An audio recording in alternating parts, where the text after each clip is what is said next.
बिस्मिल्लाहिर्रहमानिर्रहीम। अस्सलाम वालेकुम नाज़रीन, आप यूट्यूब चैनल देख रहे हैं। मैं इमरान खान हूँ। कल इमरान खान साहब ने जो स्टेटमेंट दिया वो काफ़ी सख्त था। हत्ता के पाकिस्तान तहरीक इंसाफ के बहुत सारे MNA सेनेटर्स उसके ऊपर बात नहीं कर पाए।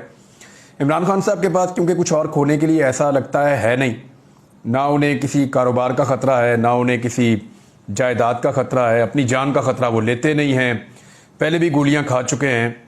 और इमरान खान ने अपनी सारी कश्तियाँ ऐसा लगता है जला दी। वो कोई भी बात कहने से घबराते नहीं हैं, कोई भी बात कहने से टलते नहीं हैं, कोई भी बात कहने से डरते नहीं हैं, झिझकते नहीं हैं।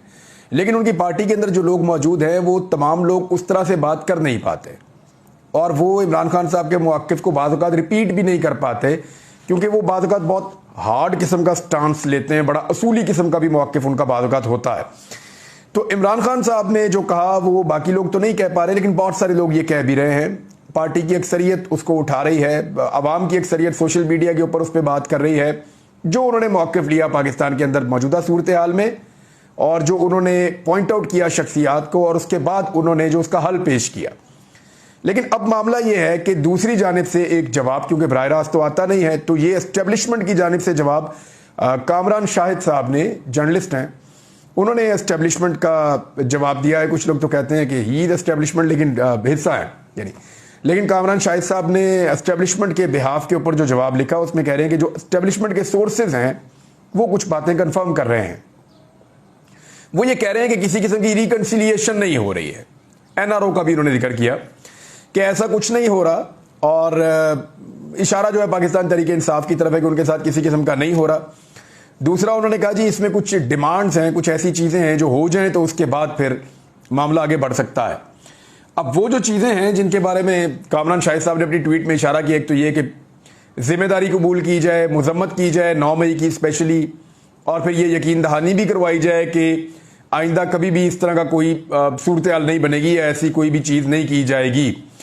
अब ये एक तो कामरान शाहिद साहब कह रहे हैं, इस पर रिएक्शन बड़ा खौफनाक आ रहा है लोगों का। लोग ये कह रहे हैं कि 10-10 महीने से लोग जेलों में हैं, 11-11 महीने से लोग जेलों में हैं, और जो लोग छूट रहे हैं वो बेगुनाह साबित हो रहे हैं कि वो इस गुनाह के अंदर शामिल भी नहीं थे। अदम शवाहिद की बिना पर लोग जो हैं वो बरी हो रहे हैं, या वो लोग जो है वो उनकी सज़ा ख़त्म हो रही है, या उनको ज़मानतें मिल रही हैं। तो ऐसी सूरत हाल में अब 11 महीने के बाद ऐसा क्या हो गया कि जो है वो आम माफ़ी दी जाएगी और उसके ऊपर एक नई सिचुएशन क्रिएट की जाए।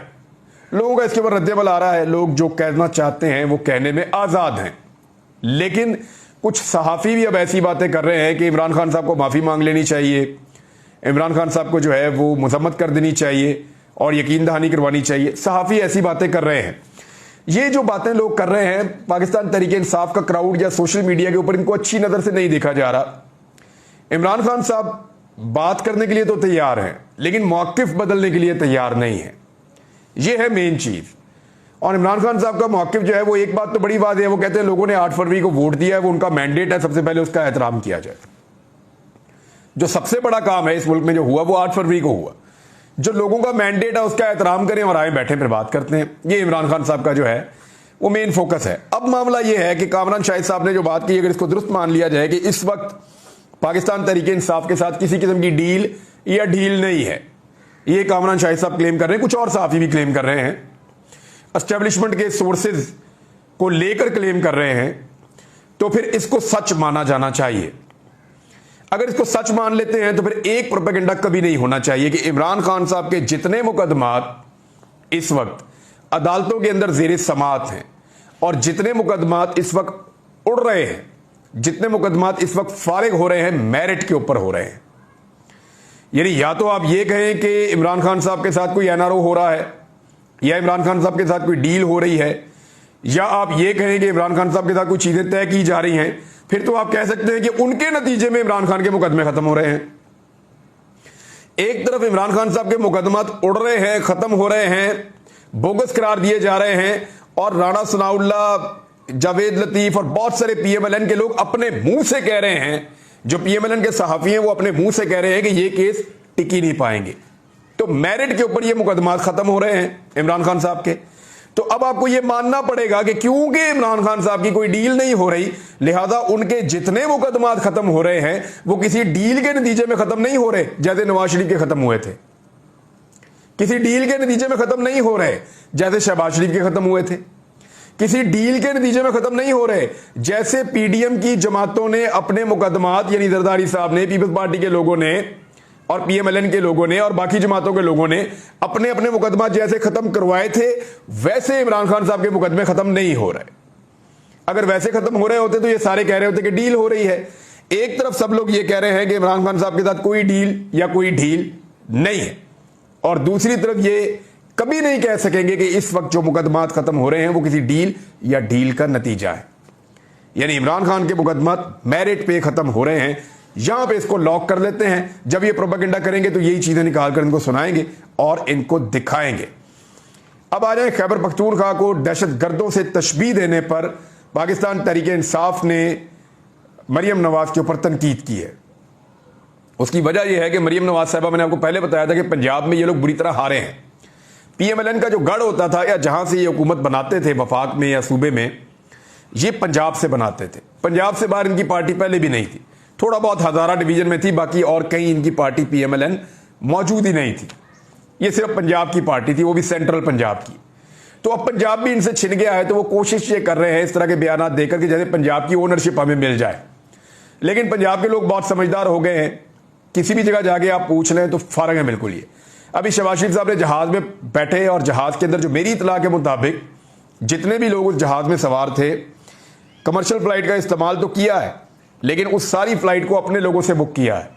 यानी जितने भी लोग शहबाज शरीफ के साथ गए हैं सऊदी अरब तक उस कमर्शियल फ्लाइट में, वो शहबाज शरीफ साहब के अपने ब्यूरोक्रेट, अपने करीबी लोग, अपने फैमिली फ्रेंड्स, उनके सारे बच्चे और उनकी फैमिलीज थी, जिनको शहबाज शरीफ जहाज में हाथ साथ लगा के तो ये कॉन्फिडेंस शो कर रहे थे कि मैं पब्लिक में जा सकता हूं। मेरी गुजारिश है कि लाहौर शहबाज शरीफ साहब का गढ़ है, उनके बकौल इछरा बाजार का चक्कर लगा लें, जरा जाके लोगों को मिलने, दुकानदारों को। इस्लामपुरा बाजार का चक्कर लगा लें, जहां से नवाज शरीफ साहब हमेशा इलेक्शन लड़ते हैं, जरा मिलने जाके लोगों को हाथ मिलाए, लोगों से जरा उनकी बातचीत सुने, कहीं पे भी निकल जाए सड़क के ऊपर और निकल के बात कर लें, तब पता चलेगा पब्लिक में गए या नहीं गए। एक जहाज में अपने मनपसंद लोगों को भर के उनके साथ सलाम दुआ लेना ये कोई बहुत बड़ी बात नहीं है। मरियम नवाज साहबा ने जो ये खैबर पख्तूनख्वा के बारे में बातें की हैं, उसके ऊपर जो रिएक्शन आया तहरीक इंसाफ का, वो मैं आपको बता देता हूं। वज़ीर आला पंजाब मरियम नवाज की जानिब से सूबा खैबर पख्तूनख्वा को दहशतगर्दों और स्मगलरों से तशबीह देने पर पाकिस्तान तहरीक इंसाफ के रहनुमाओं ने तनकीद का निशाना बनाते हुए कहा कि पीडीएम दहशतगर्दी में इजाफे की जिम्मेदार है। और इस्लामाबाद में पाकिस्तान तहरीक इंसाफ पंजाब के सेक्रेटरी इत्तलात शौकत महमूद बसरा के हमरा प्रेस कॉन्फ्रेंस के दौरान पाकिस्तान तहरीक इंसाफ के मरकजी सेक्रेटरी इत्तलात रऊफ हसन ने सियासी अदम इस्तेहकाम के लिए खैबर पख्तूनख्वा हुकूमत और पीटीआई को जिम्मेदार ठहराने पर मरियम नवाज पर तनकीद की। रऊफ हसन ने कहा कि शरीफ खानदान खैबर पख्तूनख्वा के साथ दुश्मनी के लिए जाना चाहता था।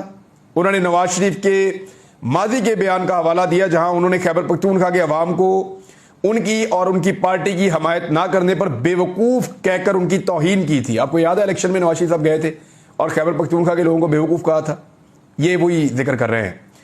रऊफ हसन ने कहा कि मरियम नवाज ने धाती डोर को खैबर पख्तूनख्वा से स्मगलिंग का इल्जाम लगाया। उन्होंने कहा कि शरीफ खानदान और उनके हामी मुल्क में दहशतगर्दी में इजाफे के जिम्मेदार हैं। उन्होंने दावा किया कि मुस्लिम लीग नून, पीपल्स पार्टी, एमक्यूएम और पीडीएम के अंदर दीगर जमातों ने सियासी खला पैदा करने के लिए तहरीक इंसाफ की मुस्तहकम हुकूमत को गिराने की साजिश की, जिसका फायदा दहशतगर्दों ने उठाया। अली अमीन गंडापुर ने वजीर आजम से वफाक के तनाजुर में मुलाकात की। वफाक के साथ इख्तलाफात के बावजूद काम करना है। फिर उन्होंने कहा कि पीटीआई ने मुलाकात को तनकीद के बावजूद बर्दाश्त किया। जब से हुकूमत बनी पीटीआई का वफाक से रवैया मुस्बत है। उन्होंने कारकुनों को यकीन दिलाया कि इख्तलाफात के बावजूद वफाक के साथ वर्किंग रिलेशनशिप रखना आईनी जिम्मेदारी है। यह सारा कुछ गिनवाने के बाद फिर उन्होंने कहा कि खैबर पख्तूनख्वा हुकूमत के मुस्बत रवैये के बावजूद वफाक अपनी जिम्मेदारियां पूरी करने में नाकाम है। और फिर इस तरह के जो स्टेटमेंट हैं वो दिए जाते हैं और इस तरह की बातें की जाती हैं, तो उससे खैबर पख्तूनख्वा के अवाम और वहां की जो लीडरशिप है उनकी दिलादारी होती है। अब इस वक्त एक खबर जारी करवाई गई है, बहुत ज़्यादा डिमांड के ऊपर यह खबर आई है और खबर यह जारी करवाई गई कि इमरान खान साहब को अडियाला जेल में सहूलियात क्या मुयसर हैं। देखें, जो इमरान खान साहब को अडियाला जेल में सहूलियात मुयसर है ना, ये मरियम नवाज और नवाज शरीफ को मिलने वाली सहूलियात के सामने अशरे अशीर भी नहीं है।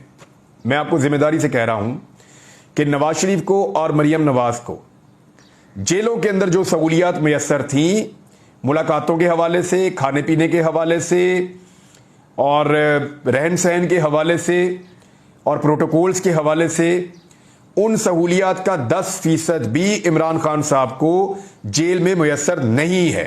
मैं जिम्मेदारी के साथ आपको कह रहा हूं। लेकिन कभी आपने सुना कि नवाज शरीफ साहब के बारे में सारी तफसीलात शाया की गई हो मीडिया पे कि नवाज शरीफ को क्या क्या मैसर है? लेकिन इमरान खान साहब के बारे में तफसीलात शाया करवाई गई हैं कि इमरान खान साहब को इतना खाना मिलता है, इमरान खान साहब को ऐसी जगह पे रखा हुआ है, वो इतनी सी जगह के ऊपर वॉक कर सकते हैं और उनको किचन से खाना किस तरह पका के दिया जाता है, उसके ऊपर खर्चा कितना आता है, इमरान खान साहब की सिक्योरिटी के पेश नज़र जेल के आसपास की सिक्योरिटी कैसी रखी गई है और उस सिक्योरिटी के ऊपर क्या खर्चा आता है और कौन कौन सी फोर्सेज वहां पे काम कर रही हैं। यानी इस तरह की खबरें जो हैं वो तभी दी जाती हैं जब किसी आदमी को बदनाम करना मकसद हो। लेकिन इमरान खान को बदनाम करने की आज तक जितनी कोशिशें की गई हैं वो सारी अब तक तो नाकाम हुई हैं। यानी इज्जत और जिल्लत तो मेरे अल्लाह रब्बुल इज्जत के हाथ में है ना, इंसान तो ये कर नहीं सकता। अगर इंसान कर सकता तो जो ताकतवर लोग हैं इस मुल्क में वो सबसे ज्यादा इज्जतदार होते, जो पैसे वाले लोग हैं इस मुल्क में वो सबसे ज्यादा इज्जतदार होते। लेकिन ऐसा नहीं है।